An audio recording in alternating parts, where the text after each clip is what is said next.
I hope you all don't mind. I'm going to be moving around a little bit, kind of my classroom, my freshmen are always surprised when I move around the classroom. They're not used to the teacher walking amongst them. So at any time that you have a question or you seek a clarification, please raise your hand or just yell, Trent, I got a question, and it'll be fine. All right. So this morning, there's a lot of things I saw in Egypt that has to do with the Bible, and I wanted to share what I learned with you. All right.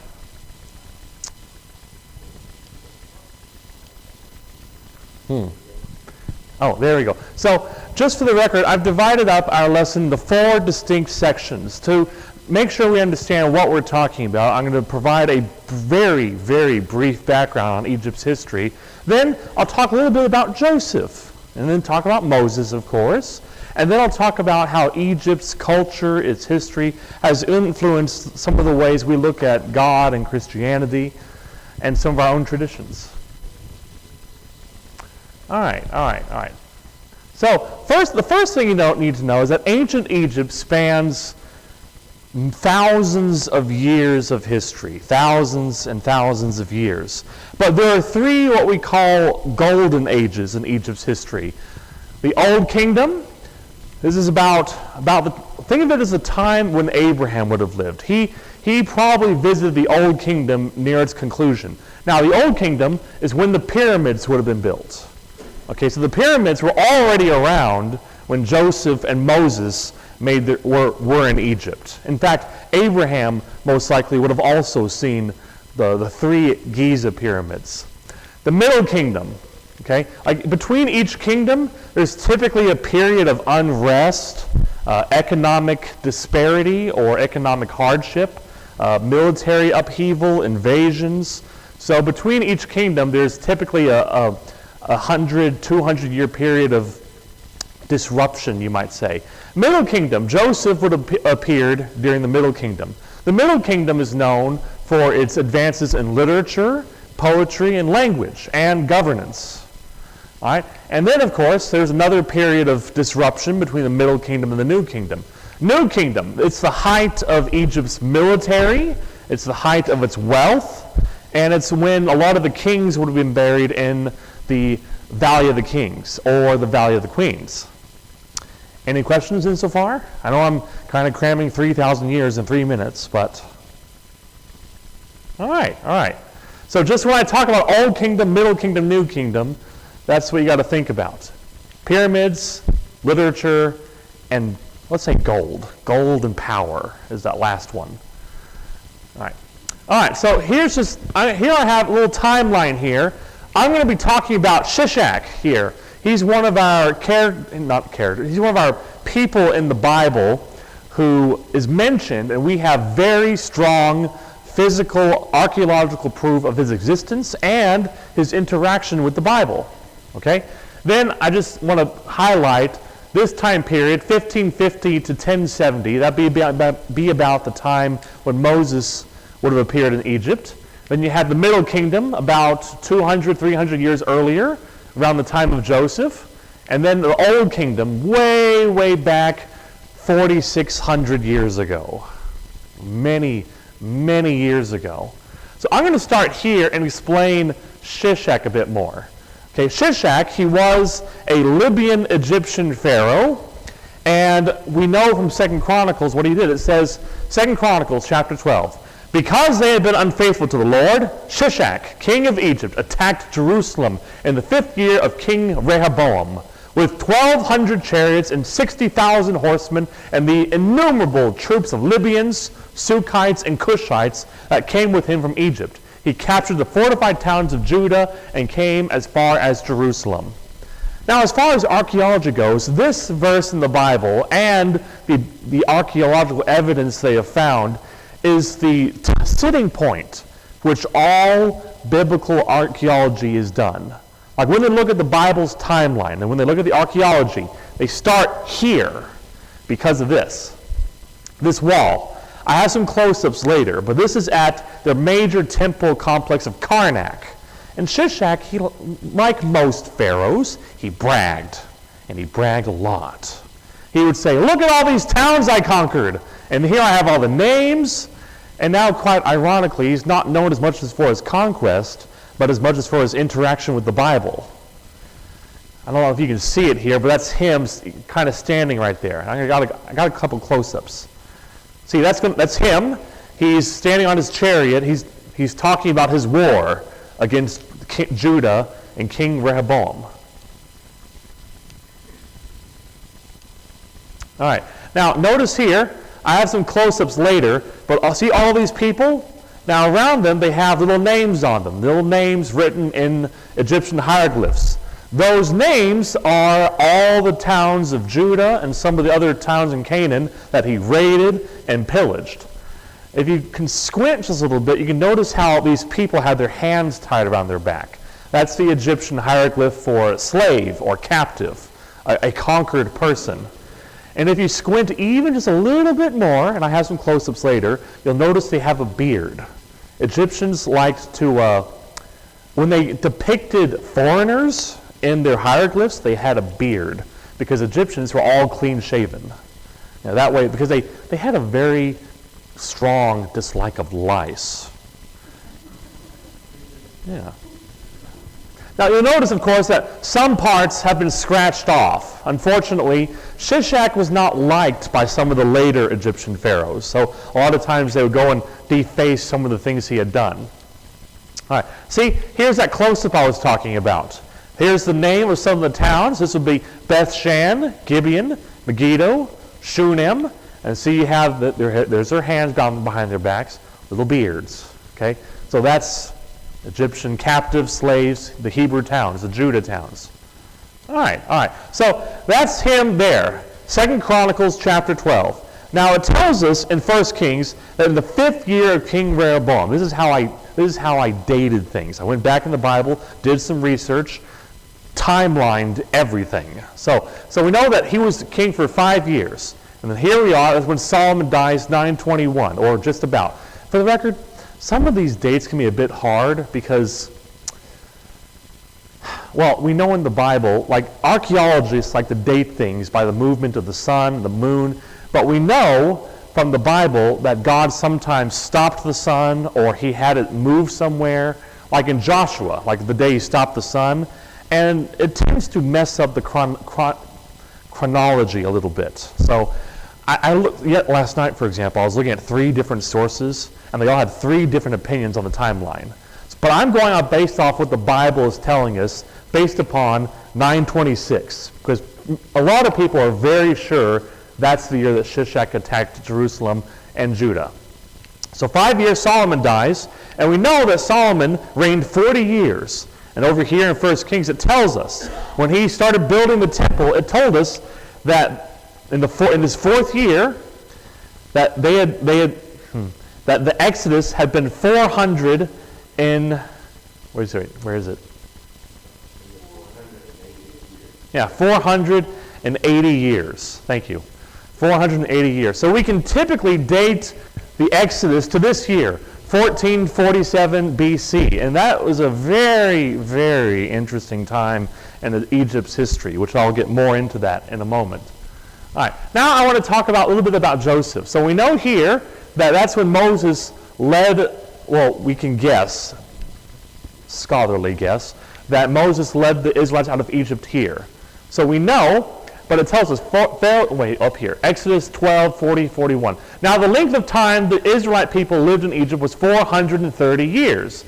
At the end of the 430 years to the very day, all the Lord's missions left Egypt. So if we go from here to 430 years, right here. That's 430 years, all right here. Now, I wanted to point out, I mentioned the Middle Kingdom earlier. That's when Joseph would appear. It ends right here, about 95 years after Joseph. And then, see here, New Kingdom begins 1550, about 230 years afterwards. Now, what's interesting about this gap here, okay, Egypt was ruled by a group of foreigners called the Hyksos. It's one of the reasons why the Egyptian Pharaoh was against foreigners like the Hebrews. One of the reasons why he may have ordered the murder of the Egyptian boys, because his dynasty had just taken back Egypt from foreigners. All right.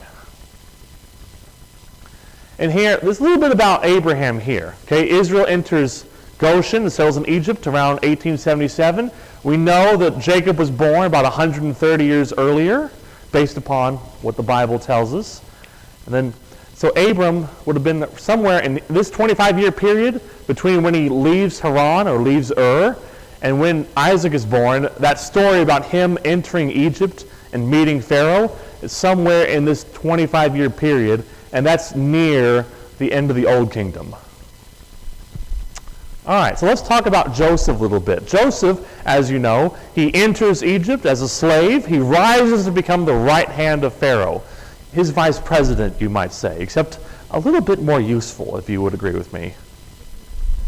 Okay, now, this is what it says. So Pharaoh said to Joseph, I hereby put you in charge of the whole land of Egypt.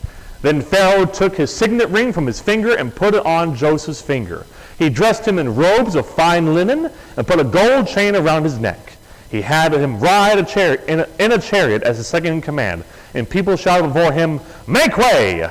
Thus he put him in charge of the whole land of Egypt. Then Pharaoh said to Joseph, I am Pharaoh, but without your word no one will lift hand or foot in all Egypt.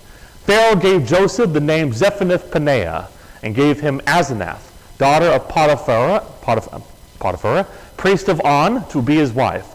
And Joseph went through the land of Egypt. So the Middle Kingdom, remember I mentioned that there's typically a gap between each golden age? Well, the Old Kingdom, the time of the pyramids, it collapsed because the local leaders were given too much power. Okay, I want you to imagine if the president and Congress tomorrow said, governors of the states, I'm going to give you control over the military, control of dealing with foreign relations. We're going to sit back and relax. Okay? How long do you think it would take for some of those governors to do something that the president or Congress would not really want them to do? Not long, I might say. That's what happened with the Old Kingdom. There was a pharaoh named Pepi II. He gave his local leaders too much control, and the Old Kingdom collapsed. Right? So this one, this pharaoh, he is Senusret II. He is credited with regaining central authority, okay, taking away power from the local leaders and giving it back to the pharaoh. Okay, and Senusret II, his timeline matches up with when Joseph would have been in Egypt. So we believe that he is we believe that he is the pharaoh that Joseph would have met. And he is rather unique when it comes to pharaohs. See, most pharaohs are known for their bloody conquest, their massive pyramids, temples as far as the eye can see, or sometimes their excess a little bit, too much fun, too much partying. Senusret is not known for that. He is known for agricultural production. He is known for building quarters for workers to live in. And he is known for solidifying Egypt in a time of chaos and making it stronger. The 12th dynasty is one of the strongest, there's about 33 dynasties in Egyptian history. And if you don't know what a dynasty is like a time when a family ruled over Egypt. New family, new dynasty. So there's typically around 33 dynasties. The 12th one is known as one of the best ones. When I say best, I mean strongest militarily, strongest culturally, economic prosperity. And Senusret II is credited with that, as far as archaeology goes. Now, this canal is one of the canals built during his reign. It's called, in Arabic, Bar Yosef, which, translated into English, means the waterway or canal of Joseph. And it was built around the time of Senusret II, and it massively helped agricultural production, which I think, does anyone need a reminder about why Joseph would have been worried about loss of agriculture? Okay, just remember that Joseph's story, 7 years of great prosperity, 7 years of famine. So he would have been preparing for that famine. And they say they built this canal is still there today. This is what it looks like. Unfortunately, it's no longer freshwater. It was freshwater for a good 3,000 years. But recently, because of changes in topography, which is how the landscape is shaped in Egypt, it's now saltwater, unfortunately. But it did create this Al-Foyum oasis, which is still there today. And the locals still credit Joseph and Senusret with the agriculture and the prosperity they enjoyed for many years. Any questions so far? I know I'm kind of going through a lot of this, but just anything that pops into your mind, I greatly appreciate it. All right. So I had this temple is at a large temple complex called Karnak. It is the largest temple complex, pagan temple complex, in the entire ancient world. And it started with this building. Okay, there's a person standing there. You can see her right there. So you can see how large this temple would have been. And let me tell you, this is the smallest part of this temple. It's the oldest part. It's the smallest part. Now, pharaohs, they were known for, they don't tear things down. They just expand. So if you have one temple, if you're going to build a new one, you go out a little bit more. You build a new one, you go out a little bit more. Like basically making walls around walls around walls. It's most likely that Joseph would have seen this temple and may have very likely met Pharaoh here. Okay, because Pharaoh, one of his duties as the Egyptian monarch was to pay homage to their gods, to celebrate with them, to mediate, you might say, to act as an ambassador, you might say, between the Egyptian people and the Egyptian gods. All right, so now we're moving on to anything about Joseph before I move on to Moses? Yes? Well, typically, can we go back a slide, please? I can't do it on here. Okay. Typically, Egyptian temples are dedicated to more than one god. Like, typically we'll have 4 main gods if it's a large temple complex, and a lot of times we'll have little shrines dedicated to other gods all around it. So typically, the large temples are typically dedicated to 4 main gods. Ra, their sun god, or another name would have been Amun, or another one, during this time, the Middle Kingdom period, the cult of Osiris, which is the mummy god, you might say. His cult was gaining power, so he might have been represented here. They're not for sure, because all the pagan idols are gone. Okay, either the Christians took them away, or the Muslims took them away. Either, like, there's not many of the original idols still original made by the Egyptians left today. So they have the writings on the wall, but sometimes, as you can see, sometimes even they didn't do that. Okay, like I said, this is built early Middle Kingdom, so a lot of times they didn't write the hieroglyphs on the wall at that time, especially like in tombs, because the pharaohs believed they're the ambassador, and they believed that the action of writing hieroglyphs was spellcraft. It was a work of magic. But if you're a pharaoh, you're supposed to be a god on earth. You don't need magic. So to showcase that they, which is quite ironic, to showcase that they were the god, that they wouldn't write spells on their personal temples. Okay. Where is this located? Oh, it'd be the modern-day city of Luxor. Okay, but in ancient history, the Greeks call it Thebes. It's in the south part of Egypt, known as Upper Egypt as well. Probably should have put a map on here. It's on the east side. Correct. It's on the east side of the Nile, because the Egyptians believed the east side, the side where the sun rose, that was the side of life, and on the west side, that was the side of death. That's where the pyramids were. It's where they put the tombs, all on the west side. Sun rises up, life. Sun goes down, death. And the Nile was quite perfectly divided east and west. Sorry. East and west. Yeah. All right, can we... All right. So now we're moving on to Moses, if there's no more questions about Joseph. So fast forward 430 years, Israelites are now enslaved. Okay, they are oppressed, and the new kingdom begins. Now the new kingdom in this time period, Egypt is at its most powerful. Thousands of chariots. Its land extends as far as modern-day Turkey or Sudan, which is very large for the time period. Okay, so I want to first talk about the adoption of Moses. So we know that Pharaoh tries to kill the Egyptian babies. All right, I'll get into more about who that Pharaoh may have been later. But I wanted to highlight this. Then Pharaoh's daughter went down to the Nile to bathe, and her attendants were walking along the riverbank. She saw the basket among the reeds and sent her female slave to get it. She opened it and saw the baby. He was crying, and she felt sorry for him. "This is one of the Hebrew babies," she said.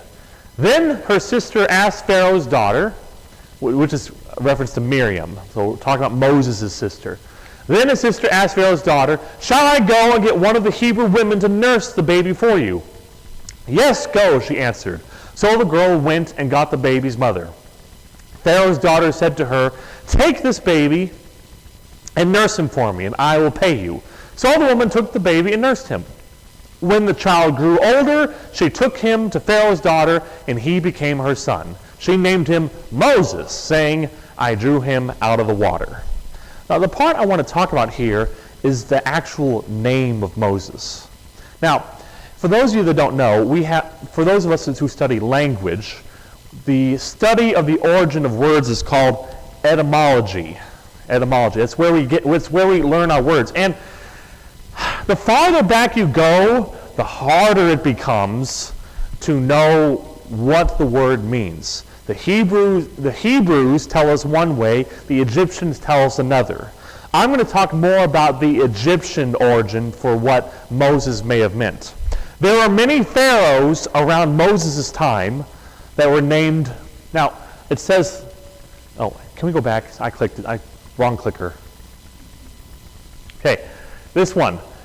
And you may look at it and you want to say Thutmose, but the way the Egyptians, a lot of times in their spelling, they would skip over a couple letters. So the way the Egyptians pronounced it was Thutmoses. Okay? So what that Moses part, it typically means to be born of, to be brought out of, to be born of. And there are many pharaohs that were named Thutmoses, born of Thoth, born of Thoth is one of their gods. We have our word thought from this Egyptian god. He's the god of knowledge, the god of books. According to Egyptian mythology, he created the hieroglyphs. Okay. Then we have this one, Ramesses, which Ramesses could also be a pronunciation. It's a deviation, but it still has the same meaning. Meaning, again, born of Ra. See, Ra and born of. In English, we tend to have our adjectives and our subjects, and they flip it around sometimes. So Moses is an interesting name for the Egyptian princess to have picked, because she's saying, you're born of a god, but I don't know which one. All right. So that's one theory. And like I said, as time progresses, sometimes we can get a couple things lost, because Egyptian is a dead language. We know what it may have said, but how things are pronounced, how things are said, can get muddied over time, unfortunately. All right, so I want to talk about the possible identity of Pharaoh's daughter. Now, there was a pharaoh around this time period, a brutal tyrant, a conqueror. He went out and enslaved people. He went out to different countries, and he would raze their entire city to the ground and then print on their city, "Here's what I did. Here's who I am. Don't do it again." His name was Thutmoses, and he was known as the first Thutmoses. He's Thutmoses the first. And according to all archaeology we know, he only had one daughter. Okay? Her name is Hatshepsut, which in Egyptian means the foremost of among women. And she is quite unique in Egyptian history. She is the most powerful, most influential, and one of the most peaceful pharaohs in this time period. All right. So one of the things I want to highlight is that the Bible specifically calls her Pharaoh's daughter. Not anyone is just given that title. to be called, because to the Egyptians, again, Pharaoh was their god, or one of them at least, one of their chief gods. So you can't just call anyone the god's daughter. In fact, they don't even have a word for princess. Egyptians had no word at this time period for princess or queen. Okay? In fact, Pharaoh actually became popular during the reign of Hatshepsut because they had had a couple female rulers, but their reign had been very brief and very non-impactful, you might say. Hatshepsut is the first female who was both impactful and who reigned for 25 plus years. And so the word Pharaoh, it means big house. You know how we say White House? We say the White House announced today that the government's going to raise taxes. Anyway, like that tradition of referring to the government, the administration, goes all the way back to Egypt because the Egyptians didn't know how to address Hatshepsut. They were like, okay, wait a second. She's a god, but she's a female. So they got so confused that they started using the word Pharaoh, which means the big house, the person who lives in the biggest house. All right. So again, for her to be called Pharaoh's daughter is a big deal because not anyone could just be called that. And again, that Moses, as far as we know, only had the one daughter. Okay? And she was born of Pharaoh and his royal wife, his official wife. He had many minor wives, or concubines you might say, but Hatshepsut was the only one born of the Pharaoh and his official wife. All right. One of the things Hatshepsut is known for is her religious devotion. She built temples, and basically every major temple in all of Egypt, she either built or renovated. She was very different from her father. She did not go on massive conquests or sponsor them. Her attention as a pharaoh was more at home, taking care of the people, feeding them, and acting as an intermediary for the god. So I'm going to be talking about the timeline here in a moment and which pharaoh is who, so just bear with me for a second. But it's very possible that Hatshepsut, this is the pharaoh's daughter that adopted Moses. And it fits the story, I might say. Who is the only person in all of Egypt who could have said no to killing of one of the Hebrew babies? It would have been Pharaoh's daughter. Right? Okay. Now, this is one of the temples she built. And she built it pretty early on in her reign. It's at Luxor. Okay? Now, there were when I say Luxor, Thebes, interchangeably, but Luxor had two large temple complexes. The one I showed earlier, that was the large one, the public one, the one where many of the peasants, the lower priests went to.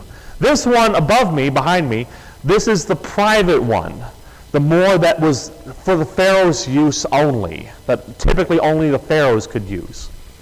So she built these columns here, and very, very early on in her reign. It's possible that Moses would have either seen the construction or been a part of it. All right, this is Hatshepsut here. Okay, now you're probably wondering, why is she doing that? Why is she displayed like that? Now remember, she was the first powerful female pharaoh. Do you think a lot of the men around her were exactly thrilled about that? The answer is no. So a lot of times she had to show that she was just as good as a man. So in this story here, this guy over here, this is Amun. Okay, he's one of the Egyptian gods. She is showing that she is just as physically athletic as a man. Okay, and she was self-conscious enough to put it on stone on the same temple I was talking about.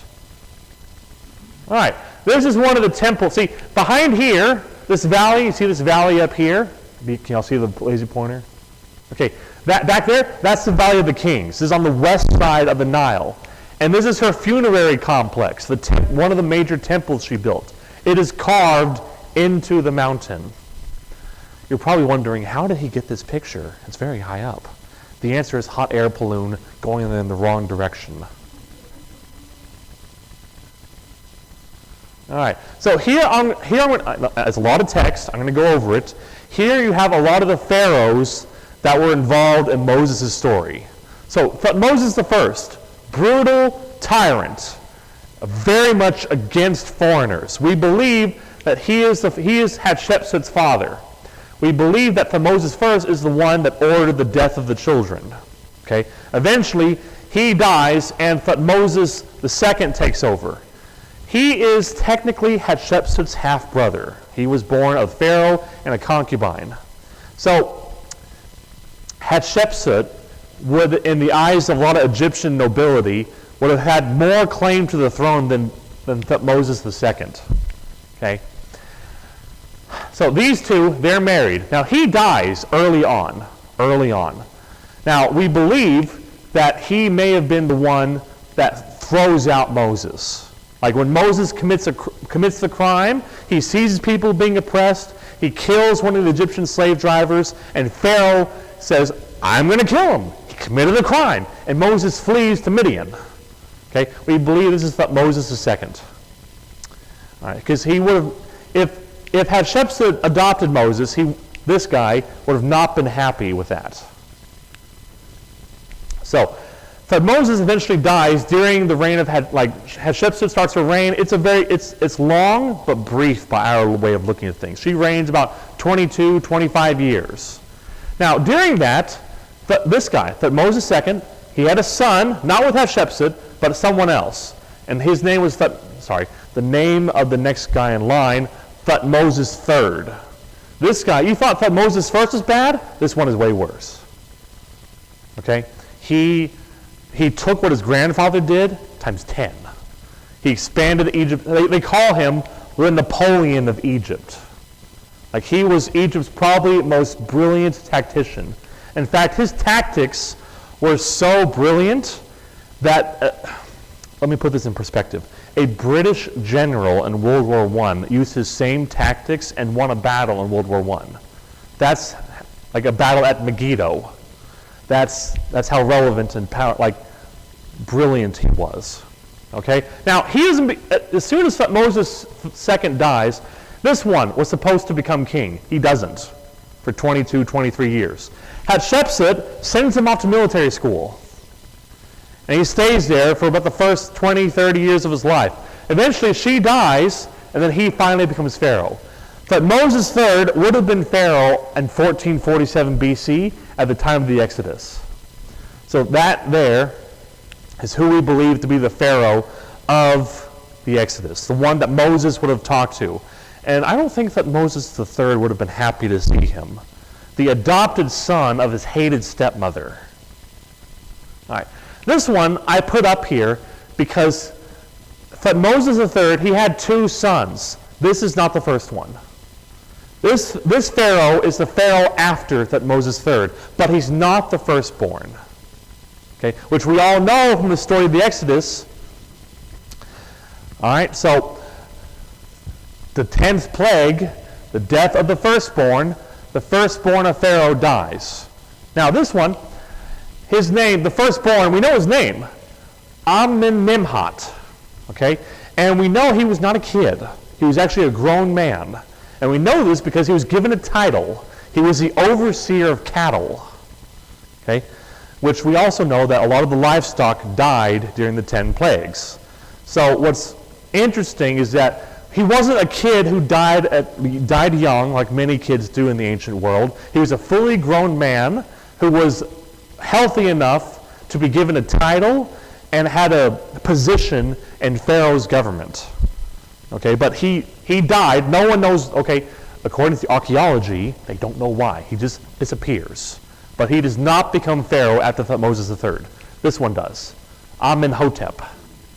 Which that matches up with the story of Exodus very well. Nice and neat. Any questions so far? I'm cramming in a lot of Egyptian courtly politics here. But a lot of what happened fits with Moses' narrative, his presentation of events. All right. So, just in case you're clear, this is the family tree, you might say. It's a bit messed up, okay? Here, Thutmose I, he has two children, Thutmose II and Hatshepsut. Hatshepsut is the daughter of the dark line means royal marriage. Okay? Dotted line, not royal marriage. Okay? So Hatshepsut had the greater claim. Egypt, for a couple generations now, the pharaohs would die young and the females would have the regency. So for about 3 to 4 generations before Hatshepsut, the mothers were basically in control of Egypt. Now, for example, but Moses the first, like his father died young and his mother reigned for him for about 10 to 15 years, but in his name. Hatshepsut stands out because she ruled in her own name, not in the reign of another pharaoh. Okay. So again, Moses III, he kind of lines up with Moses there, and his not firstborn son succeeds him. Any questions? I kind of sped through this a little bit. May have. Nope. Okay. All right. I want to talk a little bit more about Thutmose III. Okay. That's one of his statues. He made many statues. You're probably wondering, what's the significance of that? If he made statues, the only pharaohs that built statues were the ones that were A, economically prosperous, B, militarily powerful, and C, they had the approval of their people, meaning the people supported them, either through love or fear. With Thutmose III, probably through fear. Okay, all of Thutmoses were all very brutal people. In fact, one of the things he did is that he went on campaigns for fun. Okay, he went to Syria and he inscribed this on his walls. He boasted about killing 100 elephants single-handedly for fun. Very much for fun. Also, so remember how I said Thutmose I, he went and expanded Egypt's borders? Well, Thutmose III, he was a great admirer of his grandfather. He went back to those same places. They were already conquered by Egypt, but he went back there and conquered them again because he wanted to. Okay, and then, remember how I said Thutmose I, he would put his name on his conquest, inscribe it on their walls? He did the same thing. He put his right next to his grandfather. Says, guess what? I like doing this. I like killing and conquering people. I'm putting my name right next to my grandfather's to show that I do. Pleasant fellow. Okay, so that's Moses. Any questions about Moses while we're on the subject before I move on into our last section? I know there's a lot there. Anything that he may have seen, he may have not seen. I forgot something. Hey, go back 5 slides, please. Chief? No, back. The other way. Back. No, keep going.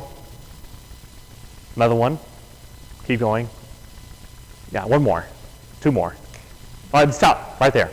Okay, this temple, I forgot to mention. Remember how I said it was the Pharaoh's private temple? It was also the temple where the children were educated. Okay? A lot like Pharaoh's household, the future pharaohs, a lot of them received their royal education here at this temple. Remember, they didn't have public schools back then. Moses didn't go to the 1st grade. No, he went to Pharaoh High. Okay? He went to this school, or probably around this area. And we know this. We know it was in this temple complex because it didn't change for 1,000 years. It was like the one school near the palace that the pharaohs sponsored, built, maintained throughout any time period that Moses would have lived. Right here. So we know in the New Testament, one of the apostles tells us about how Moses was educated in all the ways of the Egyptians.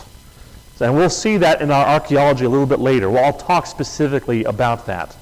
But it would have been in this, most likely in this temple complex. I don't need 5 more minutes. Okay. So I want to talk about that influence. Now, first of all, this is an interesting piece of archaeology I witnessed. It is the first mention of Israel in archaeology as far as we know. This is called the Merneptah Stele, which stele means large stone that we carve on. Okay?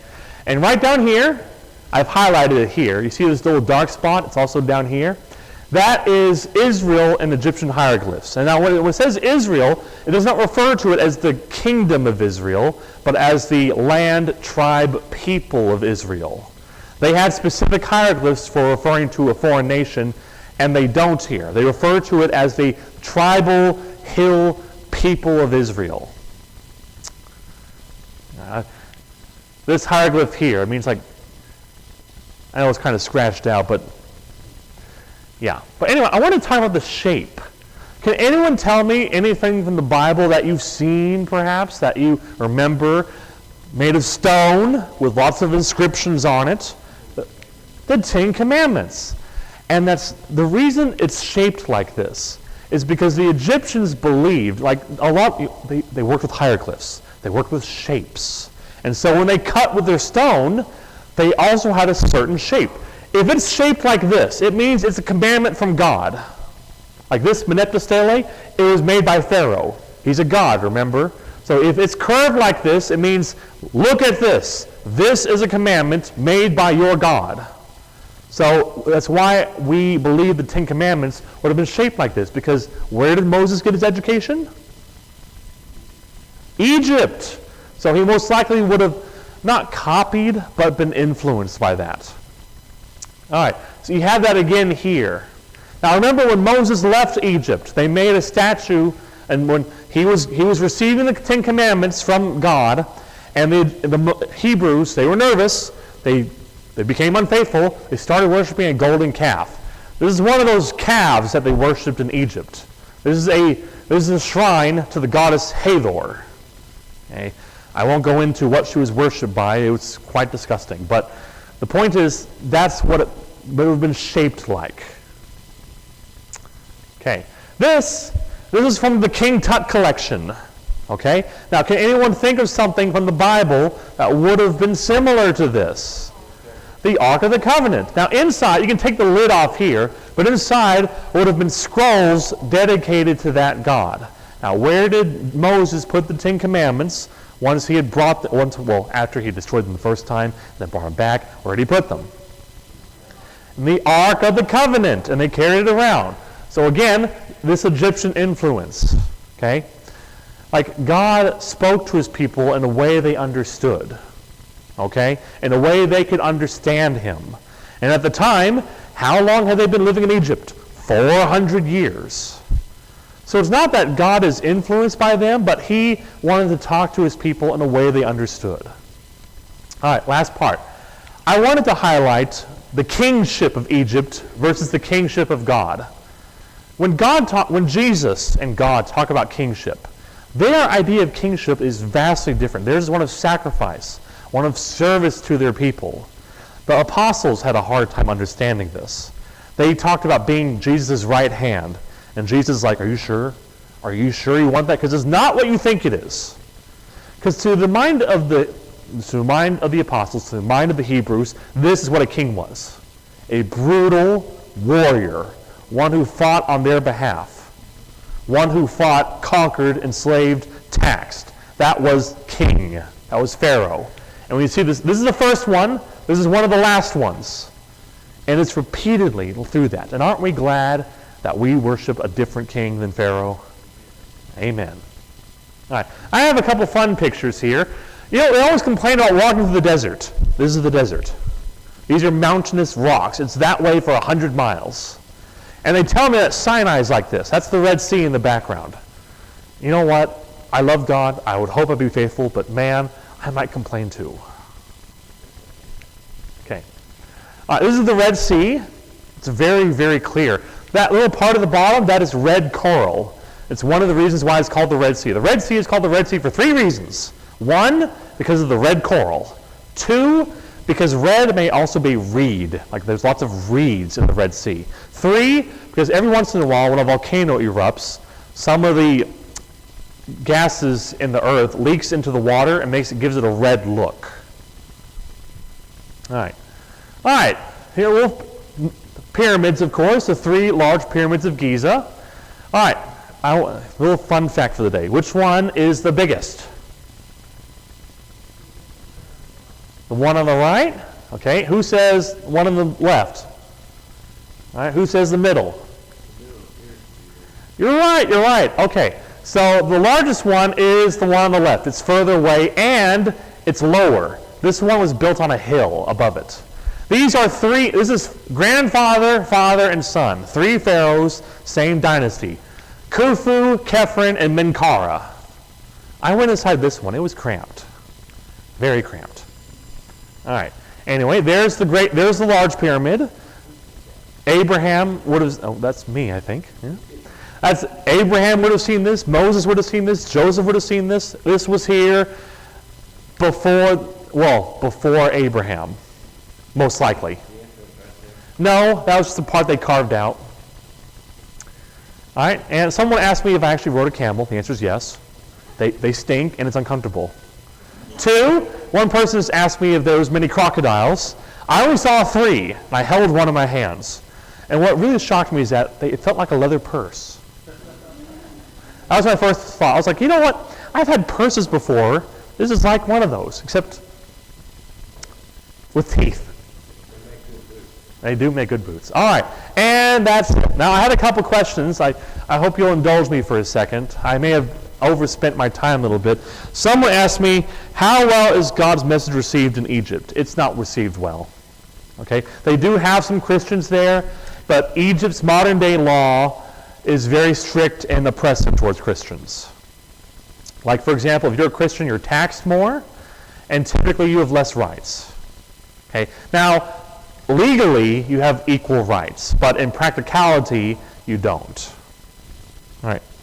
Did you ride a camel? Yes. How many places did you go to? At least 14 different temples and several tombs. How wide was the Nile River? At its widest, about a mile. What was Egypt like? It was hot. I got back and I was like, oh, it's so much cooler here. This is in June, by the way. How tall are the pyramids? About 350 meters. It was basic, okay, I could see them from 30 miles away. That's how tall they were. The first thing to become taller than the pyramid was the Eiffel Tower in 1881. So about 4,000 years, it was the tallest thing on the planet, except mountains. How many crocodiles were there? There's not many because of a dam, but I saw 3. I held one. Who was the last pharaoh? That would be Cleopatra VII, the very famous one from Shakespeare. Did you see any crocodiles? Yes. Okay. All right. What did you learn about the culture of the Egyptian people on your trip to Egypt? Political. They may say they have a democracy. They don't. They do not have a democracy. It's a dictatorship. We were going down one way, and there was a house on the right. It's like a palace. And I said, hey, whose palace is that? And he goes, that's President al-Assad of Syria. And I said, wait. You're telling me one of the most modern, brutal dictators uses chemical weapons. That's his summer home? Yeah, it's cool, isn't it? No, it's not very cool. That should tell you a lot about their politics. Economics, they are very poor. Okay, you have a very strong upper class, a very strong upper middle class, and then a lot of lower class. Apartments as far as the eye can see. And most of the apartments are very poor apartments. Similarities to USA, not many. Not many culturally, not many militarily, not many economically. We are very, very different. And differences.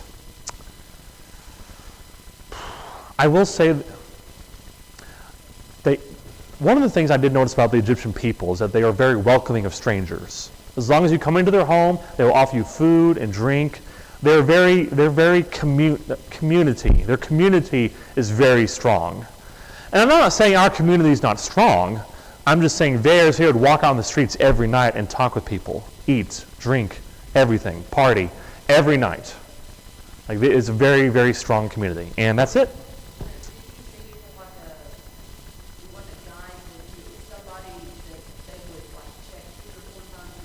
Yes, we had a security guard because in the government they had the Ministry of Tourism.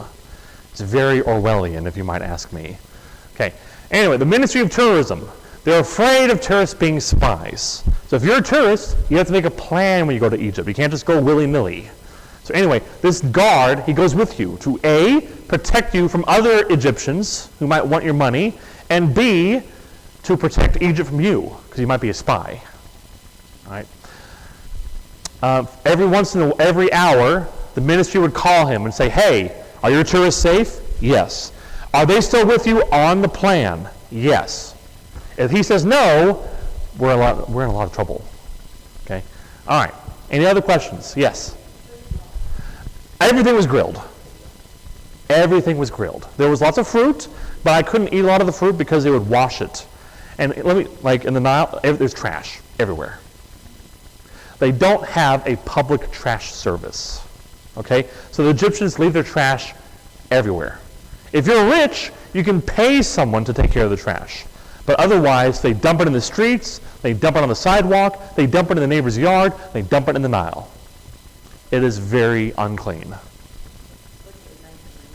Islam. Okay?